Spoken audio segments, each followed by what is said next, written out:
De nada, buenos días a todos. Gracias por acompañarnos y aguantar y quedaros en estos 40 minutos que creo que tenemos para hablar de e-commerce, de logística y de internacionalización. Creo que contamos con 4 figuras, cada uno con un perfil diferente que luego vais a conocer. De izquierda a derecha está Manuel Evia, que es el director general de Vino Selección. A continuación está Mason Gil, que es cofundador de Percentil. Después está Carlos Andritel, de Vino Premier y un montón de cosas más en e-commerce, lleva casi 15 años. Y Carlos Larraz, que es el fundador de Furidelio o Furiglobal, en este caso. Bien, la idea que tengo es simplemente la de que presente cada uno un poco su compañía ahora y se presenten a sí mismos. Y a continuación yo les plantearé 4 o 5 cuestiones para que cada uno nos dé su visión y su opinión. Y dejar finalmente como 5 o 10 minutos lo que consideréis para que vosotros hagáis preguntas a cada uno de ellos que consideréis oportunas. Entonces, sin más, me gustaría que Manuel nos cuente un poco qué es Vino Selección, para quien no lo conozca y a qué se dedica. Hola, buenos días. Muchas gracias por esta invitación, por permitirnos hablar de Vino Selección y de lo que es nuestra experiencia en el mundo del vino. Vino Selección es una empresa que tiene 41 años, se funda en el año 73 y curiosamente el nombre de la empresa, Vino Selección, sigue siendo en el fondo la esencia de lo que nosotros hacemos y es seleccionar vino. Obviamente seleccionamos vinos con un propósito y es hacérselos llegar a nuestros clientes, pero para nosotros el proceso de selección es muy importante. Nosotros tenemos una participación muy activa en el proceso de selección, hasta el punto en que en la mayoría del vino que nosotros vendemos hemos tenido una presencia en la bodega, hemos participado en la selección del coupage en base al cual se va a hacer el vino, etcétera, etcétera. Por lo tanto, nuestros vinos tienen desde el inicio ese propósito de que cada una de las botellas de un vino concreto es exactamente igual que las otras, con un estándar de calidad y además buscando muchas veces esa expresión de lo que se puede sacar de una bodega, de una tierra, de una uva. Estamos presentes en 7 países, utilizando como canal de venta la venta a distancia. Nosotros decimos venta a distancia porque somos previos al comercio electrónico y entonces era venta a distancia. El comercio electrónico fue otro hecho afortunado, nos ha permitido llegar a más clientes y lo utilizamos como un canal muy importante para nosotros, pero también utilizamos otros canales como el teléfono e incluso el correo postal para comunicarnos con los clientes. Luis, cuéntanos un poco. Buenos días. Nosotros lo que hacemos es compramos y vendemos ropa de segunda mano. Es una megatienda de segunda mano clásica como las que hay a una esquina por aquí, con la diferencia de que tenemos en 2 países, 2 centros, 2 hubs, en total unas 130.000 prendas más o menos, y estamos comprando y vendiendo 70 o 80.000 cada mes. Llevamos 3 años y empezamos vendiendo solamente niño y pensamos que era un nicho en el que la ropa se quedaba sin usar y el niño crecía y era un nicho que tenía mucho sentido reciclar la ropa. En España no se hacía tanto cuando empezamos, ahora ya se hace un poco más. En otros países se hacía con más ahínco y funciona bastante bien. Y desde aquí, desde Madrid, estamos vendiendo en Francia y España, y en el hub que acabamos de comprar una empresa en Alemania, lo que estamos haciendo es Alemania, Austria y vamos a empezar a vender el resto del centro de Europa. Y básicamente el objetivo nuestro es montar la tienda de ropa de segunda mano más grande de Europa. Así que ahí estamos. Muy bien, Carlos, cuéntanos un poco. Hola, ¿qué tal? Bueno, pues yo vengo hoy en representación de Vino Premier, que es el proyecto en el que estoy centrado ahora. Como ha dicho Juan, yo empecé en esto del e-commerce en el año 2003, cuando no se llamaba ni e-commerce. E-commerce. Y no se podía, no había un proceso de compra como el que hay ahora, era una cosa totalmente distinta. He vivido toda la evolución y hoy en día pues estoy centrado en el proyecto de Vino Premier, que es un proyecto de venta de vinos online también, que nació online, pero que hoy en día pues hemos dado el salto al offline y tenemos 2 tiendas físicas aquí en Madrid, donde bueno, pues, buscamos un contacto más directo que el que hay en internet con los clientes y con las bodegas, ¿no? Pero bueno, principalmente pues, el motor del negocio es la venta online, la web, que está en 6 idiomas y vendemos en toda Europa, ¿no? Bien, Carlos, cuéntanos tú. Vale, hola. Bueno, gracias lo primero. Nosotros nos dedicamos a la comercialización online de disfraces, decoración festiva, productos relacionados con fiesta.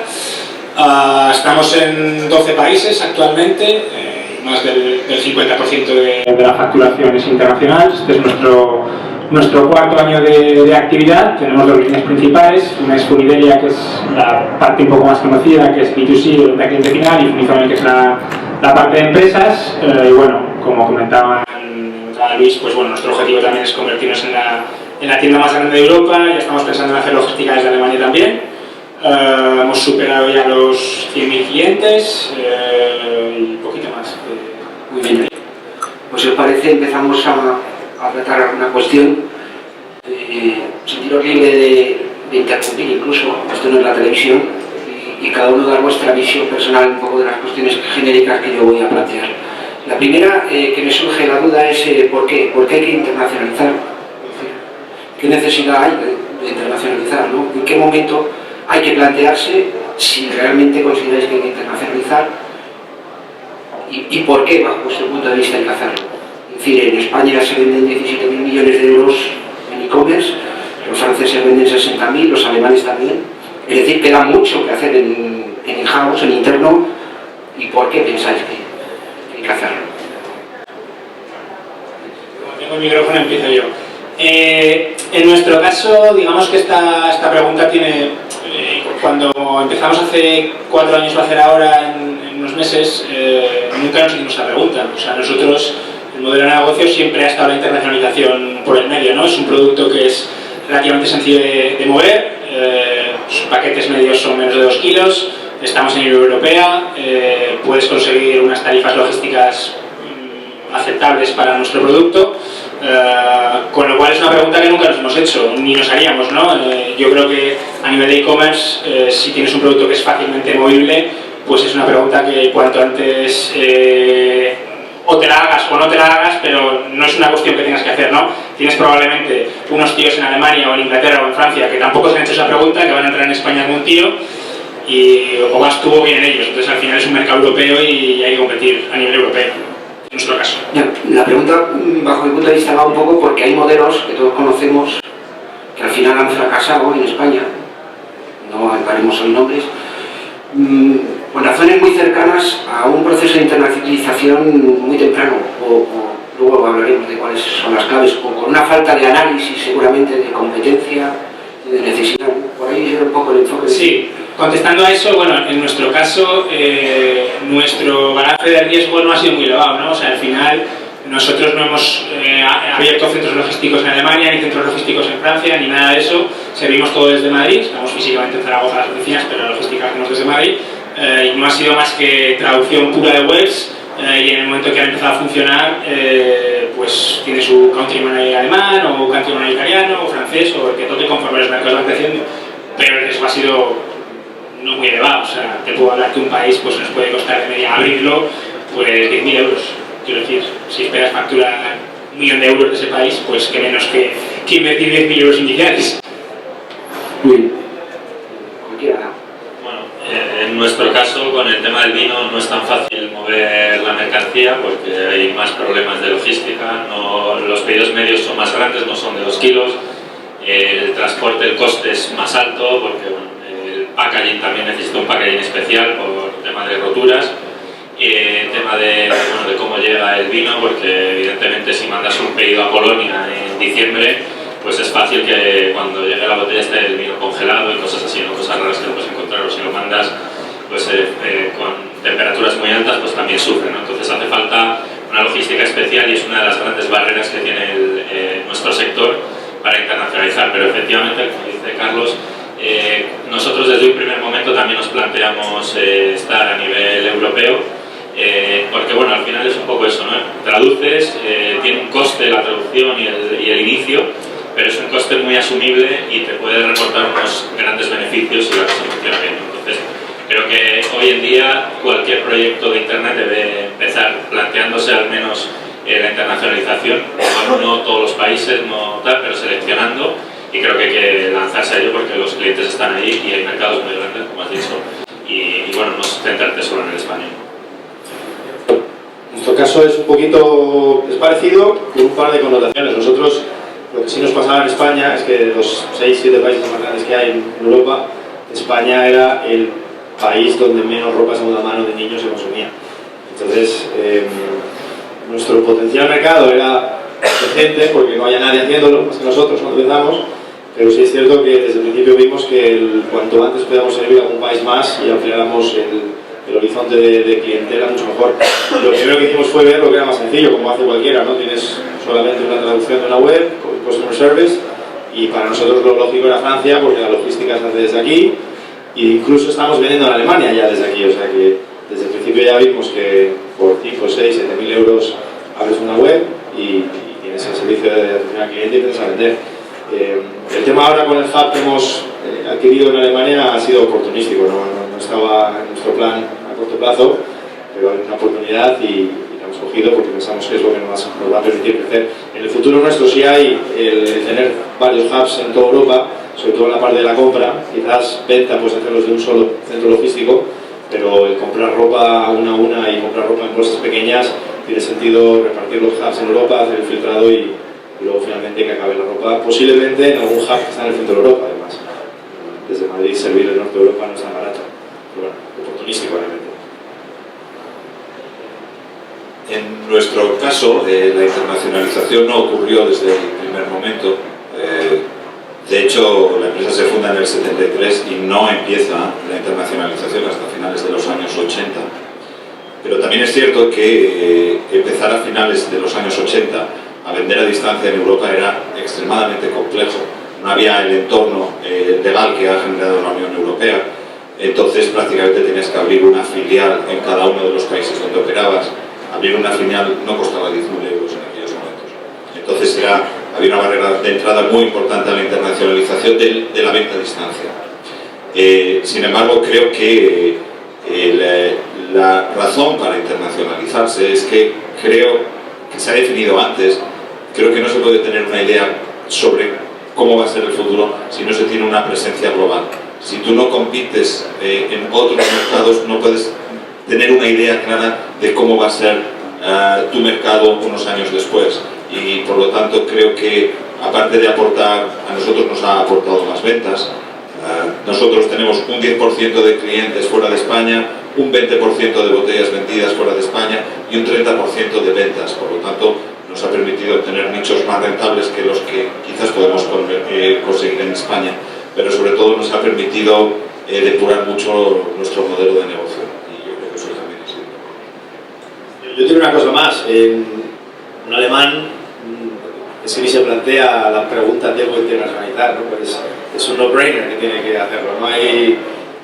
Esto pasa más en España, ¿no? Que nos preguntamos, bueno, debemos hacerlo, ¿no? Alemania, Francia, ingleses, montar una empresa online sobre todo, y dentro del plan, incluso desde el principio, ya están haciendo internacionalización de su negocio desde el día 1, no hay vuelta de hoja, ¿no? Y es porque hoy en día es un poquito fácil hacerlo y la logística que hay montada en Europa no es nada cara, se puede hacer cosas chulas a precio asequible y el mercado europeo es mercado único, o sea que no hay por qué no hacerlo. Bien, otra cuestión un poco para enriquecernos a lo que estamos escuchando. ¿Cuáles son, bajo vuestro punto de vista, las claves que hay que considerar, un par de ellas, para que el proyecto sea exitoso? Y si en vuestro caso lo ha sido, ¿qué aprendizaje nos podéis trasladar para aquellos que están pensando en hacer esto? En nuestro caso, lo primero es decir que no es nada fácil, que lo que a veces digo, nada, pones 10.000 euros y ya está. Es fácil hacer una prueba, luego vender cada mercado, pues eso. Yo hablaría solo de una clave muy concisa y muy clara, es ser locales. O sea, es decir, nosotros, pues, por ejemplo, en Alemania, lo hablaba antes con un compañero, para un cliente alemán es realmente difícil ver que nosotros somos españoles, o sea, somos súper alemanes. Tenemos atención al cliente en alemán, teléfono alemán, normativa 100% alemán, el 100% de la web está en alemán, salvo algún error que hayamos podido cometer, pero siempre por un error. Entonces es ser súper locales. El coste logístico es un coste logístico de media alemana, o sea, nosotros financiamos parte del shipping a Alemania, ¿no? Solo con el objetivo de parecer alemanes. Entonces, para nosotros yo creo que esa ha sido una de las claves fundamentales, que es ser muy locales, para que el cliente al final pues se sienta como en casa.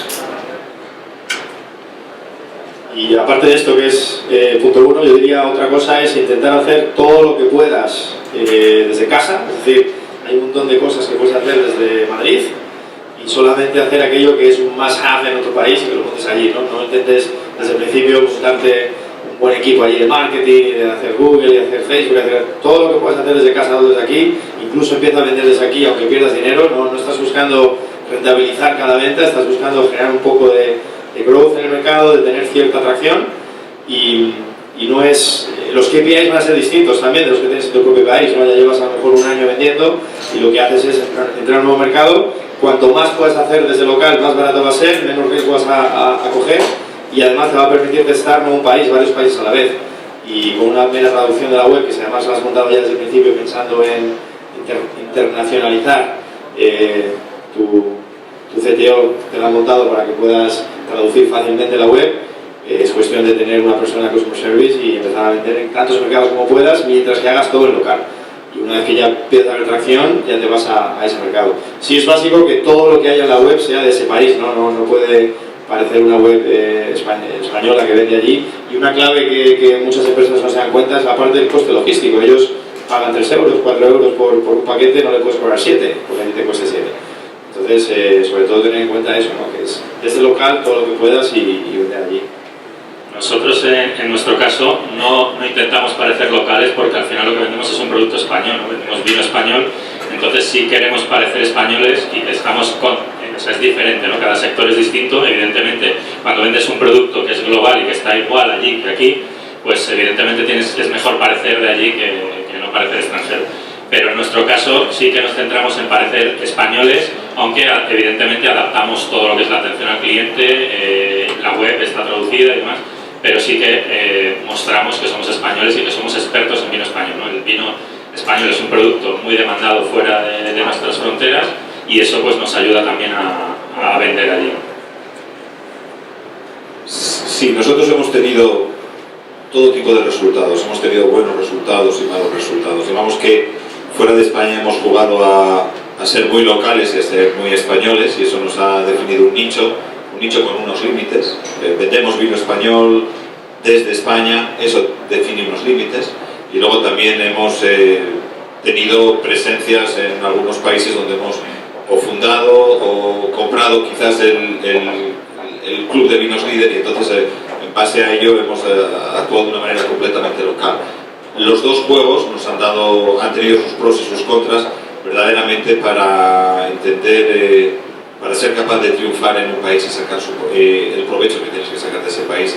Creo que la clave ha sido ser capaces de tener una visión a largo plazo de cada uno de esos países, no esperar que de esos países venga inmediatamente la rentabilidad. La rentabilidad de esos países ha venido después, cuando ha venido, pero se ha basado en años de intentar entender esos países y de invertir mucho, incluso en estar allí y en conocer esos mercados y conocer las diferencias. Bien, al hilo de lo que comentaba Carlos, de ser muy local y hilando con la siguiente cuestión, me ha surgido una duda. El ser muy local en Alemania supone que en torno del 60% elige la entrega en las dock station o pack station de DHL, que es el similar en España a la entrega de punto de conveniencia. ¿Cómo te adaptas localmente a eso cuando es un modelo que en España es poco conocido y muchos de vosotros como merchants, en este caso hasta donde sé es solo percentil, lo utiliza como una opción en la entrega, ¿no? Entonces, ahora es cuando digo que no utilizamos el tema de entrega en los cajeros estos que tienen. Nosotros a nivel internacional, por supuesto, hay muchísimas cosas que todavía tenemos que eficientar, aunque ya vendamos más fuera que en España, pero esta es una de las cosas, ¿no? Todavía el modelo logístico no lo tenemos, ni siquiera, por ejemplo, todas las devoluciones las trabajamos bien. Estamos todavía, llevamos poquito tiempo, ¿no? Al fin y al cabo, entonces esa es una de las cosas. También en Francia los puntos de entrega pues no los ofrecemos todavía y es una clave, ¿no? Como el 40 o el 50% querrían recibir el producto, solo entregamos domicilio de momento, ¿no? Nos pasa lo mismo pues con los medios de pago, hay medios de pago que son muy locales. Ahora, por ejemplo, hemos abierto Polonia hace poquito, hace 3-4 meses hemos empezado a vender, pero no tenemos el medio de pago que utilizan el 50% de los polacos, que es una tarjeta de nombre impronunciable, que todavía no la hemos integrado, pero nos da algún problema y tal. Hay un montón de barreras que tienes que ir saltando, ¿no? Sí, el tema de la logística ahora mismo. Sí, enlazando con la siguiente cuestión, era un poco eso, por hablar algo de logística, es una barrera, es una oportunidad, ya habéis mencionado algunas cosas con visiones diferentes, que se puede transportar a precios muy razonables. Carlos opina lo contrario. ¿Cuál es vuestra visión desde el punto de vista de éxito del modelo por influencia de la logística sobre ella? Es decir, es una barrera, es una oportunidad, está cambiando. A ver, en nuestro caso es un tema muy complejo, ¿no? Porque al trabajar con tantos países, pues como he dicho, cada país tiene sus vicisitudes, sus características, ¿no? Una vez que superas esa barrera inicial, tienes una ventaja muy grande, ¿no? Quizás no con el competidor local, porque ya tiene todo montado, pero con cualquier otro competidor europeo que se quiera internacionalizar, es un paso que hay que superar. Entonces, una vez que lo has hecho, pues ganas mucho, ¿no? Es igual que una vez que en un país has conseguido ya superar cierta barrera de facturación, tienes ya un country manager especialista, tu customer service montado, hostia, te hay a crecer, ¿no? Cuesta ese punto inicial, ¿no? Entonces yo creo que es una barrera que hay que superar y se puede convertir en una ventaja tranquilamente. Carlos. Bueno, yo como he comentado antes, creo que es uno de los grandes problemas que tenemos en nuestro sector, que todavía hay mucho que hacer y mucho que mejorar, y ya que tengo aquí, pues aprovecho para decírtelo cara a cara, porque bueno, efectivamente en nuestro caso el manipular un producto como el vino, con las botellas y tal, pues es muy delicado y no siempre se hace con todo el cuidado que requiere. Entonces nos encontramos con problemas, ¿no? Y cuando un cliente está esperando un pedido en Alemania durante 5 o 6 días y le avisan que no le ha llegado o le entregan solo una parte, botellas manchadas y tal, pues hacer las devoluciones y todo eso pues tiene unos plazos y un coste muy alto que es más difícil de asumir. En el caso de la ropa, evidentemente puede haber problemas, pero no, los problemas de la rotura sí son distintos, ¿no? Yo he trabajado en otros sectores y el sector del vino es el más complicado que me he encontrado para el tema de la logística. El sector del vidrio, ¿no? Diría yo, Sí, que sean tónicas. Sí. Sí, hay realmente si tienes un producto estándar que te entra en la caja 3 kilos y va por toda Europa, barato, pues mandar a Francia, Alemania. Hay países más caros, Finlandia empieza a ser caro, el norte de Europa es caro, pero el resto de Europa, desde Alemania hacia abajo, por 6 euros más o menos, puedes llegar a 6 algo, puedes entregar un paquete de este tamaño. Lo que sí ocurre que es un problema que en Europa va a haber más cada vez. Yo trabajo muchos años en Estados Unidos y allí ya es algo que o lo arreglas o no puedes competir, que es el tipo de entrega. En Estados Unidos empieza a haber entrega en el día ya, ¿no? Ni siquiera quieren esperar un día a que le llegue el paquete. Y en Europa, cuando entregas desde España, Alemania tardas 4, 5, 6 días incluso, en el norte de Europa tardas un poco más. Ahí es cuando vas a tener un problema competitivo con el local, que va a poder ofrecer el mismo producto que tú a un precio similar, pero lo puede entregar en un día o 2 días. Y posiblemente es una de las razones por las que pensamos abrir un hub en Alemania, porque sabemos que el centro de Europa además es un poco más picky que España en cuanto a tiempos de entrega y quieren que le llegue en 2 días el producto. Hay productos que puedes esperar un poco más, pero el producto estándar de ropa de niño, si no te llega rápido, el resto de empresas lo mandan rápido y no entienden que es un producto único. Eso es otra peculiaridad, ¿no? A veces les explicamos que esa camiseta que han comprado es que no hay otra más que esa, ¿no? Les da igual, quieren el producto en un día o 2. Ahí está un poco el kit de la cuestión, ¿no? Cómo lo aceleras. Sí, en nuestro caso estoy de acuerdo sobre las dificultades que tiene el vino. Y además cuando vas a la internacionalización, cada país es un país diferente. Nosotros tenemos una estructura en varios países con almacén propio, donde tenemos localizadas existencias para poder dar un servicio 24-48 horas. Y que ocurre a veces porque es así, porque son sectores muy dinámicos, además a veces con bajos márgenes, que tienes igual un proveedor de reparto que de repente cesa de repartir vino porque acaban de tomar una decisión este fin de semana y de repente no tienes distribución en ese país. O incluso hace poco estamos intentando depurar el modelo logístico y la empresa con la que casi estuvimos a punto de embarcarnos acaba de desaparecer. Es decir, te encuentras esas situaciones. Es la fuerza que puedes tener en España la pierdes fuera.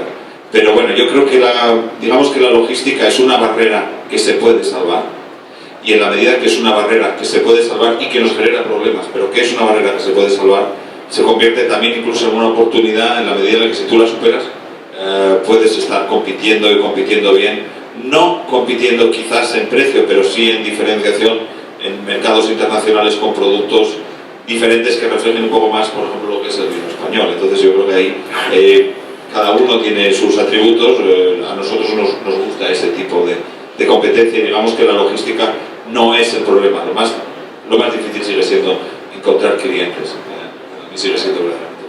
Yo creo que hay una cosa que, de hecho, ya que estás tú aquí, lo propongo como deberes a los grandes proveedores logísticos.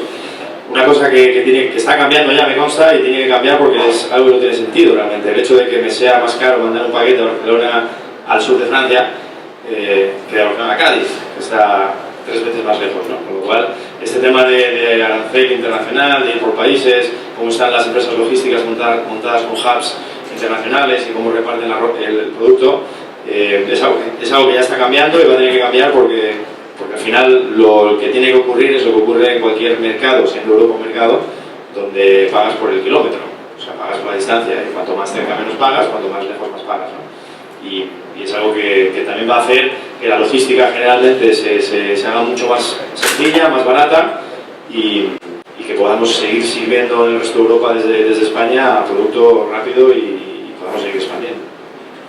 Una curiosidad, hablamos siempre de internacionalizar pensando en Europa. En vuestro modelo, o en alguno que conozcáis, nos olvidamos mucho de América, ¿no? Nosotros estamos percibiendo en Celeritas un crecimiento de algunos nichos especialistas en Estados Unidos, de Latinoamérica nadie habla. Es decir, en vuestras compañías estáis pensando en el corto plazo en otro continente. Nosotros estamos presentes en América. Estamos presentes en Brasil y estamos presentes en Uruguay y hemos tenido también presencia con una concesión durante muchísimos años en Canadá y de igual manera en Argentina. Y es una oportunidad. Yo creo que el mercado latinoamericano es una oportunidad, pero también es una oportunidad el mercado norteamericano y sin duda el mercado asiático. Es decir, yo creo que lo que ocurre con Europa es que la Unión Europea y los tratados de la Unión crearon un marco completamente nuevo y muy abierto y muy cómodo que permitió en aquellos momentos venta a distancia y luego comercio electrónico. Y ese marco nada tiene que ver con marcos legales o fiscales como puede ser el de Estados Unidos o de otros países donde ya te ves muchas veces obligado a crear una filial, etcétera, etcétera. Entonces, yo diría que esa es la gran barrera y por eso todos entendemos casi Europa como un país. En el fondo es así, España es una provincia de Europa en realidad y entonces por eso vemos Europa como una internacionalización un poco más llevadera y más fácil, ¿no? Pero obviamente la internacionalización tiene que ser mundial. Sí, bueno, nosotros de momento estamos centrados en Europa por el tema obvio de que bueno, para abrir por ejemplo Latinoamérica hay que nacionalizar producto, hay que tener producto allí, no puedes servir a un cliente final desde aquí, eso no es viable, es imposible. Entonces eso ya requiere inversiones mucho más grandes, con almacenes propios allí, o bueno, equipo allí, y, bueno, filiales porque no te permiten la venta desde aquí, ¿no? Sobre todo un producto como el vino tiene muchas barreras de entrada en países pues, como Brasil o Chile o Argentina, pues tienen muchas limitaciones, ¿no? Y no se puede hacer desde España, mientras que Europa sí puede servir desde aquí, entonces por ese motivo es por lo que estamos centrados aquí. Pero evidentemente hay mucho mercado fuera y efectivamente sería planteable, ¿no? una internacionalización mundial, ¿no? Pero a día de hoy nosotros estamos centrados en el B2C y lo hacemos todo desde aquí. Bueno, en nuestro caso solo estamos presentes en pensamiento, que querríamos poder vender ahí, de hecho tenemos mucho tráfico en la web española de mercado latinoamericano.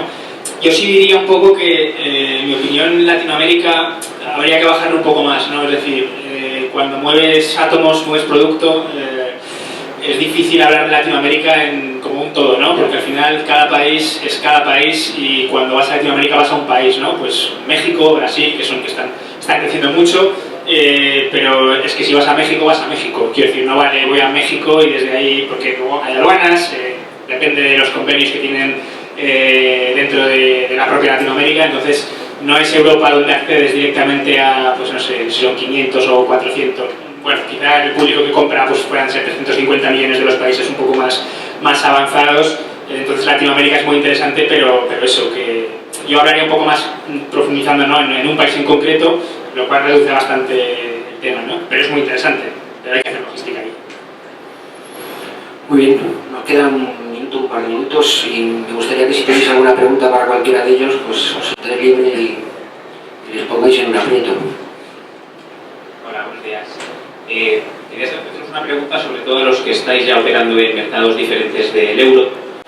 ¿Cómo solucionáis el tema de las divisas? Es decir, en el caso de Polonia entiendo, no sé cómo cobráis, si cobráis en euros, si cobráis en moneda local, si luego hacéis cambios, porque entiendo que para eso muchas veces requerirá tener sede allí, de la compañía.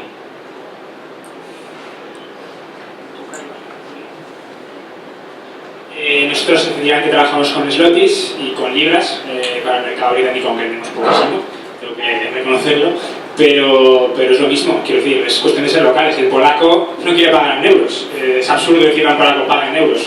Puede que vendas, pero es que está reduciendo tus posibilidades de venta muchísimo. Nosotros trabajamos con una plataforma de integración de pagos que te hace las conversiones de manera ¿no? automáticas.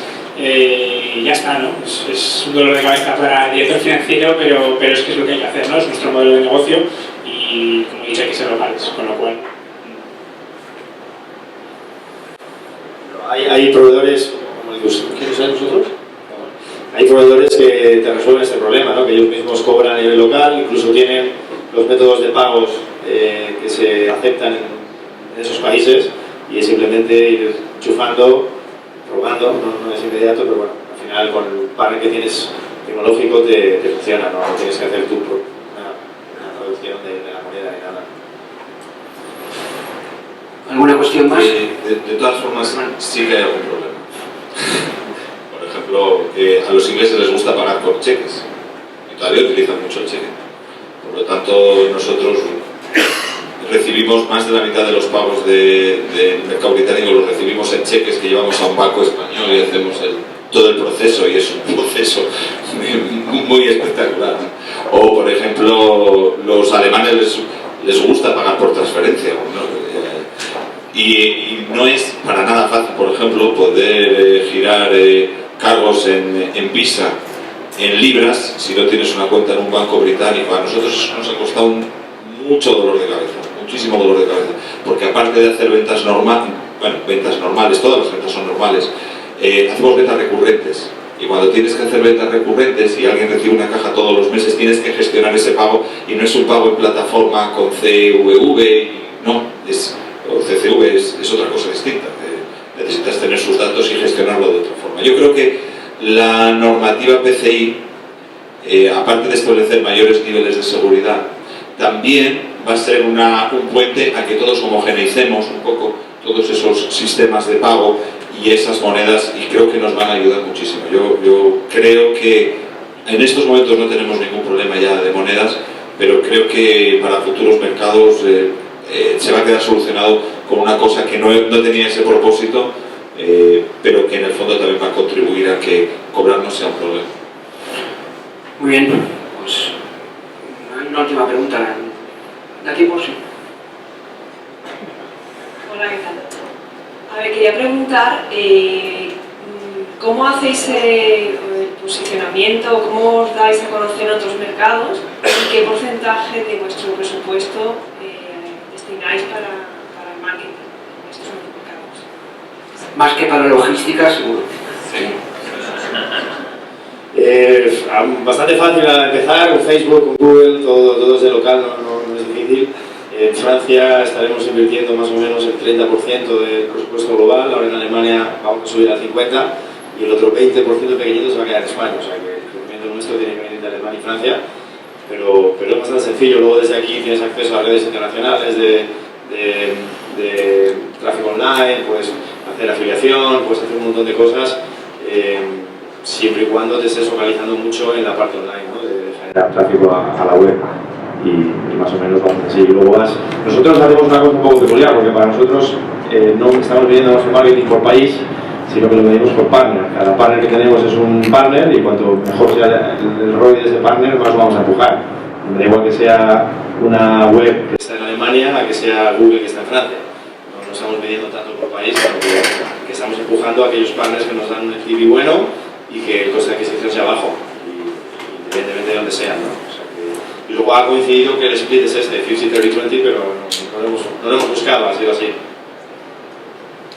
Nosotros estamos más centrados en posicionamiento SEO y hacemos muy poco marketing fuera. Este año empezaremos a aumentar un poco los presupuestos, pero bueno, entran pedidos casi sin coste y la verdad es que la cesta media que tenemos de internacional es más del doble de la que tenemos en España, por lo cual viendo esos resultados y viendo cómo podemos funcionar en esos países, este año vamos a empezar a invertir algo. Hemos hecho ya pruebas y hemos visto un poco, seleccionado los países que más nos interesan y este año empezaremos a aumentar eso viendo los resultados.